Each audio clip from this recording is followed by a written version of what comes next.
Partie 1 sur 3, nous approchons de la singularité technologique. La fin de l'année 2022 et le début de 2023 ont été marqués par un essor spectaculaire du secteur de l'intelligence artificielle. Il ne se passe pas une semaine sans qu'une annonce de toute première importance soit relayée via les médias et surtout le web. Quasiment personne n'avait prédit des avancées aussi prodigieuses que celles qui ont été présentées durant ces 4 derniers mois. Et surtout le rythme exponentiel de ces avancées. Tout évolue à une vitesse folle à l'instar d'une boule de neige qui grossit de plus en plus alors qu'elle dévale la pente de plus en plus rapidement. Nous vivons à une époque vraiment incroyable. Comme le disait si bien Arthur C. Clarke à travers cette citation, toute technologie suffisamment avancée est indiscernable de la magie. En ce début avril 2023 nous y sommes bel et bien. Les propos de Clarke prennent tout leur sens. Blog Riche Libre, la chaîne YouTube qui cartonne en ce moment, est le fruit du travail de Denis, un passionné de technologie et d'innovation. Chaque semaine, il synthétise et analyse la vision d'experts et de personnalités influentes du monde de la tech pour discuter des dernières tendances et partager leurs connaissances. Dans cet article, nous vous convions pour discuter à compléter. Nous espérons que cette chronique fera le bonheur de nombreux curieux et amateurs de technologie. Vous vous souvenez des contes de fées de votre enfance qui vous fascinaient tant durant vos jeunes années? Les enfants s'émerveillent devant ces histoires car elles stimulent leur imagination et leur curiosité en les transportant dans des mondes fantastiques et merveilleux, peuplés de créatures incroyables et de personnages héroïques. Les contes de fées présentent souvent des situations et des défis qui permettent aux enfants de s'identifier aux protagonistes, tout en leur offrant un cadre rassurant où le bien triomphe souvent du mal et où l'amour et l'amitié sont célébrés. De plus, ces histoires captivantes sont souvent parsemées de mystères et de magie, ajoutant une dimension d'émerveillement et de surprise qui captive le jeune public, les encourageant à rêver et à explorer les limites de leur imagination. Lorsque j'avais environ 7 ans, une question me taraudait l'esprit, je voulais absolument me faire ma propre opinion et surtout aboutir à une conclusion en corrélation forte avec les événements qui allaient se dérouler dans les 40 à 100 prochaines années. En quoi les idées véhiculées par ces histoires extraordinaires pouvaient se concrétiser d'ici quelques dizaines d'années grâce à la technologie. Je voulais aussi absolument savoir si dans une quarantaine d'années le phénomène que l'on nomme aujourd'hui, convergence technologique, allait commencer à se concrétiser. À l'époque, je n'avais qu'une intuition furtive qui me disait que cette question revêtait une importance majeure. Comme si j'avais eu une sorte de révélation. Au fil des années, cette intuition s'est renforcée en observant les progrès technologiques rapides et les avancées dans des domaines tels que l'intelligence artificielle, la biotechnologie et les énergies renouvelables. Aujourd'hui, il est de plus en plus évident que la convergence technologique est en train de se réaliser, avec des innovations qui rapprochent certaines des idées fantastiques des contes de fées de notre enfance. Par exemple, les prothèses bioniques redonnent la mobilité aux personnes amputées, tandis que l'intelligence artificielle permet de créer des assistants virtuels capables de comprendre et de répondre à nos besoins. Les voyages dans l'espace deviennent de plus en plus accessibles, et les projets de colonisation de Mars semblent moins lointains qu'auparavant. En somme, cette révélation d'enfance m'a permis de réaliser que les rêves et les idées véhiculées par les contes de fées pourraient bien, un jour, se concrétiser grâce à l'évolution fulgurante de la technologie et de la science. Les contes de fées de notre enfance et la singularité technologique peuvent converger de plusieurs manières, notamment en termes de rêve, d'imagination et de transformation du monde. Voici quelques pistes pour appréhender cette réalité, une imagination et créativité. Les contes de fées stimulent notre imagination dès notre plus jeune âge, en nous présentant des mondes fantastiques, des créatures merveilleuses et des événements magiques. La singularité technologique, quant à elle, est également le fruit de l'imagination et de la créativité humaine, puisqu'elle consiste en un point hypothétique dans le futur où les avancées technologiques s'accélèrent de manière exponentielle, transformant la société et l'humanité de façon radicale. Deux transformations du monde, les contes de fées nous montrent souvent des personnages qui transforment le monde qui les entoure, que ce soit en surmontant des obstacles, en réalisant des quêtes ou en changeant leur propre destin. La singularité technologique, de son côté, implique une transformation profonde du monde grâce aux avancées technologiques, qui pourraient modifier notre façon de vivre, de travailler et de nous organiser en tant que société. 3 rêves et aspirations, les contes de fées reflètent les rêves et les aspirations humaines, tels que l'amour, la richesse, le pouvoir, la justice ou la réalisation de soi. La singularité technologique représente également un rêve ou une aspiration pour certains, puisqu'elle incarne la possibilité d'un avenir dans lequel l'humanité surmonterait ses problèmes actuels comme les maladies, la pauvreté ou les conflits grâce au progrès technologique. 4 ambiguïtés morales, les contes de fées abordent souvent des questions morales complexes, en présentant des personnages et des situations qui nous poussent à réfléchir sur ce qui est juste ou injuste, bon ou mauvais. La singularité technologique soulève également des questions morales et éthiques, par exemple en ce qui concerne l'intelligence artificielle, la surveillance, la vie privée ou la responsabilité humaine face aux conséquences des avancées technologiques. 5. Le rôle de la technologie. dans certains contes de fées, la technologie joue un rôle important, sous forme de machines, d'outils ou d'objets magiques qui aident les personnages à résoudre des problèmes ou à réaliser leurs objectifs. De même, la singularité technologique met l'accent sur le rôle central de la technologie dans la transformation de notre monde et de notre futur. Des chercheurs de Microsoft ont rendu public le 27 mars 2023 un rapport de 154 pages stipulant que les premières étincelles vers une AGI intelligence artificielle générale sont déjà à l'œuvre à travers GPT-4 d'OpenAI.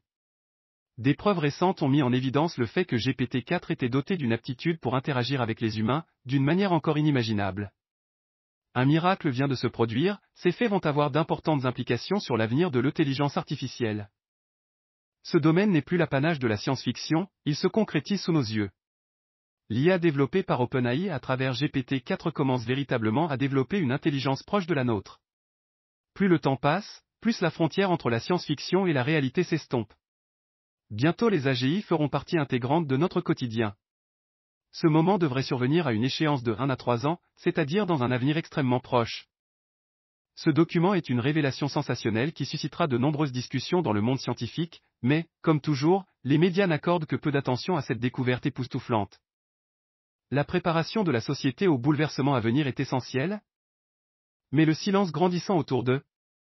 Cette question pourrait provoquer des conflits sociaux, surtout avec la perspective de l'IA remplaçant massivement des emplois. L'évolution exponentielle de cette technologie se fait à une vitesse fulgurante, pourtant elle semble laisser indifférents les politiciens et le grand public. L'inaction prime, il serait pourtant grand temps d'entamer sérieusement le débat sur l'instauration d'un revenu universel de base. Pour en revenir à l'étude de Microsoft qui fait aujourd'hui l'objet de toute notre attention, GPT-4 serait une proto-AGI. Une proto-AGI fait référence à une intelligence artificielle proto-générale AGI pour Artificial General Intelligence. Une AGI est un type d'intelligence artificielle qui peut comprendre, apprendre et appliquer ses connaissances à une grande variété de tâches, de manière similaire à l'intelligence humaine. En d'autres termes, une AGI est capable de réaliser n'importe quelle tâche intellectuelle qu'un être humain peut accomplir. Une proto-AGI est un terme moins formel qui désigne une intelligence artificielle qui se rapproche de l'AGI, mais qui n'a pas encore atteint les mêmes niveaux de capacité et de flexibilité que l'intelligence humaine. Une proto-AGI peut être considérée comme un stade intermédiaire dans le développement d'une véritable AGI. Elle pourrait démontrer certaines compétences générales, mais aurait encore des limitations importantes par rapport à une AGI complète. Les chercheurs en IA travaillent activement pour développer des modèles et des algorithmes qui se rapprochent de l'AGI, mais il n'y a pas encore de consensus sur la manière d'y parvenir, ni sur le moment où une véritable AGI pourrait être réalisée. Mais indéniablement, avec les progrès fulgurants de ces derniers mois, on s'en rapproche rapidement. Il y a une forte chance qu'une AGI existera dans un avenir proche, avant même que nous le réalisions pleinement. Pour vous convaincre de la vitesse de la recherche en IA, songez qu'il est déjà possible d'installer en local sur votre ordinateur un outil gratuit qui égale GPT-4 à 90. Il s'agit de Vicuna, un chatbot open source impressionnant GPT-4 avec 90 des aptitudes de ChatGPT. Vous pouvez même le tester par vous-même grâce à ce serveur de test. L'équipe initiatrice de ce projet pharaonique comporte des membres de l'UC Berkeley, CMU, Stanford et UC San Diego. L'élaboration d'un chatbot open source atteignant 90 du niveau de GPT-4 est révolutionnaire à plusieurs égards.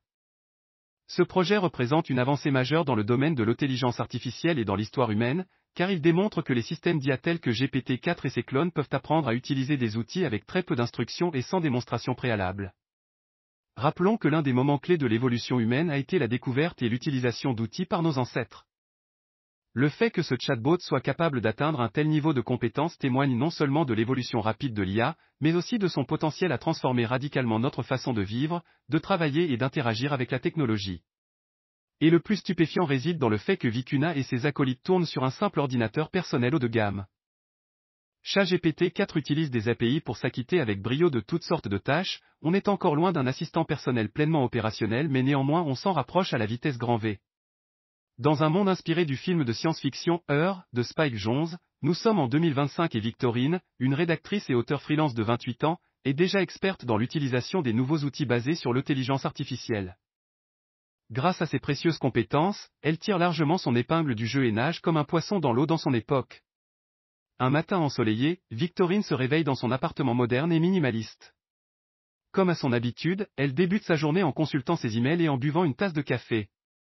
Aujourd'hui, elle doit rédiger un article sur l'impact environnemental des transports publics pour un magazine de renom. Victorine fait appel à son assistant virtuel basé sur le chatbot open source inspiré de GPT-4 pour l'aider dans sa tâche. Bonjour, Victorine. Comment puis-je vous aider aujourd'hui, demande l'assistant avec une voix douce et agréable. Salut, j'ai besoin de rédiger un article sur l'impact environnemental des transports publics. Peux-tu me donner quelques idées et sources pertinentes pour commencer? Demande Victorine. Bien sûr, laissez-moi rassembler ces informations pour vous, répond l'assistant. En quelques secondes, l'assistant présente à Victorine une liste de sources crédibles et des idées pour structurer son article. Au fur et à mesure qu'elle dicte son texte, l'assistant l'aide à reformuler et à vérifier les informations pour garantir un article de haute qualité. Grâce à son assistant IA, Victorine peut se concentrer sur sa créativité et son style d'écriture, laissant les recherches et les tâches répétitives à son partenaire virtuel. Cela lui permet de produire des contenus attrayants et bien documentés en un temps record. En fin de journée, Victorine envoie son article au magazine, confiante dans la qualité de son travail. Son succès en tant qu'auteur freelance est dû en grande partie à sa maîtrise des outils basés sur l'intelligence artificielle, qui l'aide à se démarquer dans un monde de plus en plus compétitif et exigeant. Pour répondre aux personnes qui disent que ChatGPT n'a pas véritablement d'intelligence propre, qu'il ne fait qu'utiliser un système probabiliste, on ne pourra jamais savoir s'il s'agit d'une vraie intelligence ou seulement un simulacre d'intelligence. Du moins tant qu'on ne change pas notre façon d'appréhender et quantifier l'intelligence et la conscience. Il est fatigant d'entendre toujours les mêmes arguments simplistes selon lesquels ce n'est après tout qu'une machine qui utilise des modèles probabilistes ou bien encore les données en provenance d'Internet. En réalité, tous ces arguments n'ont qu'un seul et unique objectif, saper les aptitudes et les compétences de ces modèles sans même prendre la peine d'argumenter sur les forces et les faiblesses de ces modèles. Il est amusant de constater que les détracteurs de l'intelligence artificielle ne s'appuient pas sur les faiblesses des modèles IA qui pourtant existent et sont faciles à cerner, mais sur une définition stricte de ce que l'on estime être la créativité et la conscience. Pourtant on sait que ces définitions ne constituent que des modèles de pensée très éloignés de ce qui constitue l'essence de l'intelligence et de la conscience. Il s'agit ni plus ni moins qu'un déni de la réalité et une sorte d'escroquerie intellectuelle. Ces gens-là sont effrayés par la nature de la réalité mais ne veulent pas l'admettre. Cela les amène à commettre des erreurs grotesques susceptibles de compromettre leur réussite future. D'ailleurs, le grand Marvin Minsky a catégorisé ces termes comme étant des mots valises. Ce sont des mots qui contiennent ou revêtent plusieurs significations différentes. Ces mots agissent souvent comme des clichés qui peuvent réellement interrompre la réflexion et la discussion.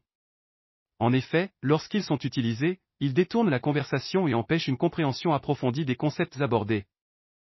Il est donc essentiel de reconnaître et d'éviter ces mots valises pour favoriser un échange d'idées constructif et stimulant.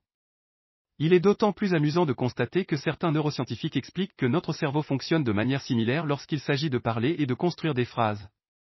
Comme le souligne justement Stanislas Dehaene, notre cerveau agit comme un système prédictif. Le cerveau humain est, dès la naissance, doté de prédispositions pour apprendre, y compris celle de générer des hypothèses pour répondre à toutes sortes de questions. Notre cerveau utilise également ce système prédictif pour poursuivre la construction des phrases. Ainsi, ceux qui affirment que les machines ne font rien d'intelligent en procédant de la sorte remettent également en cause notre propre intelligence, étant donné que les machines fonctionnent selon un principe similaire. Ce débat est en réalité stérile dès le départ, car nous avons souvent tendance à idéaliser notre intelligence et notre conscience, en oubliant que les machines peuvent imiter certains aspects de notre fonctionnement cognitif. Ainsi, lorsque les machines commencent à atteindre un niveau cognitif similaire au nôtre, on tend à affirmer qu'elles ne sont pas intelligentes. Cette réaction pourrait finalement être un mécanisme de défense pour nous rassurer et éviter de nous sentir obsolètes.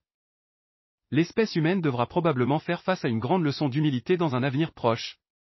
Les limites de l'intelligence artificielle sont constamment repoussées, et il deviendra difficile de distinguer les différences entre humains et machines. Rien ne prouve que notre propre intelligence et conscience ne sont pas également des simulacres, nous donnant l'illusion d'être conscients. La notion d'intelligence est en réalité assez abstraite, même sur le plan scientifique. Bien que nous en connaissions les grandes lignes, nous ne comprenons pas encore précisément les mécanismes complexes qui opèrent à l'intérieur de notre cerveau. De plus, les intelligences artificielles présentent une forme d'intelligence extraterrestre en comparaison avec celle des humains. Il devient alors nécessaire de trouver de nouveaux moyens pour caractériser et définir l'intelligence. Je remarque également que de nombreuses personnes affirment que cette avancée n'est qu'un coup marketing de la part de Microsoft, étant donné qu'ils sont impliqués et que cela profite à leurs affaires. Cependant, si l'on considère chaque publication scientifique comme une simple opération marketing, cela devient un cercle vicieux et empêche la science de progresser. Les chercheurs à l'origine de ces travaux sont des scientifiques hautement qualifiés, qui mettent en jeu leur réputation à chaque publication. Il est donc peu probable que tout ne soit systématiquement réduit à du marketing. Un tel niveau de scepticisme est exagéré et frôle la paranoïa. L'argument devient d'autant plus ridicule lorsqu'on prend en compte les 154 pages de preuves et de faits présentés dans cette étude. Bien sûr, il est possible de manipuler les données, mais les possibilités de manipulation statistique sont limitées dans ce type de recherche. Si un modèle basé sur le texte peut interpréter des données et des messages multimodaux sans avoir été spécifiquement formé sur des images, par exemple, cela constitue une véritable prouesse et pourrait être l'étincelle qui mène à l'émergence de l'intelligence artificielle générale. Effectivement, les intelligences artificielles fonctionnent comme une boîte noire, tout comme notre propre cerveau, même si les neurosciences nous permettent de mieux le comprendre. Les réseaux de neurones artificiels sont inspirés de notre cerveau, et la recherche en IA a progressé grâce à la méthode essai-d'erreur. Bien que nous ne comprenions pas encore entièrement son fonctionnement, cela ne signifie pas que cette méthode est inadéquate pour développer une IA. Il est important de laisser le temps à la science d'expliquer le fonctionnement de l'IA et de notre cerveau. Nous constatons une boucle de rétroaction vertueuse entre la recherche en IA et les neurosciences, mieux comprendre le cerveau humain nous aide à mieux comprendre l'IA, et vice-versa. Qu'il s'agisse d'un simulacre ou non, que l'intelligence artificielle générale soit atteinte prochainement ou pas, et que l'on en soit convaincu ou non, la révolution de l'IA est bel et bien présente et ne peut être ignorée. Les avancées en matière d'intelligence artificielle continueront d'avoir un impact sur notre monde, quels que soient les détails de leur fonctionnement. Je vous remercie d'avoir regardé cette vidéo, et j'espère que le contenu de ma chaîne vous plaît. Si c'est le cas, n'hésitez pas à vous abonner, à laisser un commentaire sous la vidéo et à cliquer sur le pouce bleu. N'oubliez pas également d'activer la cloche pour recevoir les notifications, cela contribuera grandement à faire connaître la chaîne. Merci beaucoup et à très bientôt.